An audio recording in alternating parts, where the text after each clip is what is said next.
You guys have Why spent are a people lot of leaving time. Cuba, or what is the process for them getting here? I can explain either of them, but you tell me. Sure, yeah. Do you think that people are leaving Cuba because they don't like communism? I think we've been pretty clear that we think people are leaving Cuba, or not leaving Cuba, or protesting in the streets all as well, because they are opposed to the oppression, to the mismanagement of the government in the country. That was White House Press Secretary Jen Psaki. Now look at that. That is current video. It's happening in Cuba, in Havana right now. Protesters being beaten up in the street. There is a report of one death among the protesters. That's pretty brutal stuff. Here is the great senator from the great state of Texas, the son of a Cuban immigrant, Senator Ted Cruz. What should the White House be doing here, Senator?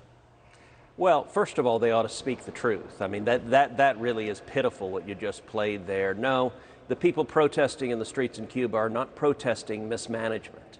If you listen to what they're chanting, they're not chanting manage better. They're chanting libertad. They're chanting freedom. They're chanting down with the dictatorship. And for whatever reason, Joe Biden and Kamala Harris are unwilling to speak plainly and to say the communist dictatorship in Cuba is evil.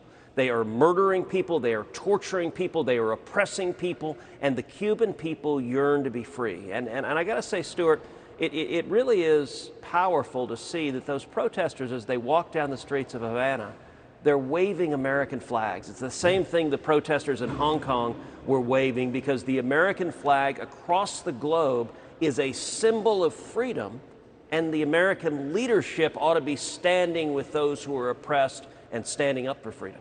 How is it that our Secretary of Homeland Security can say, no, Cubans, you try to sail over here, you're out, but the southern border is still wide open? How is this possible? Well, it's rampant hypocrisy. The southern border, the Biden administration, there is an ongoing crisis. We're on pace for over 2 million people to come to this country illegally, and they are simply doing catch and release on the southern border. You know, it's amazing, Stuart. The only immigrants apparently on planet Earth that Joe Biden doesn't want coming to America are Cubans. And I kind of suspect it has something to do with the fact that a lot of Cubans vote Republican. And he's decided, okay, now we have a crisis. We can't have any of those potential Republican voters come.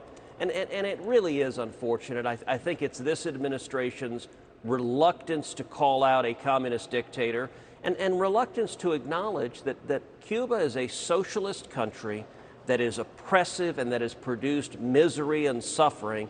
And now in the Democratic Party, we have a number of American socialists that are open socialists that are arguing America should have the same socialist economy that Cuba has, that Venezuela has, and they don't want to admit the miserable failure that socialist dictatorships have produced. Well, should we intervene?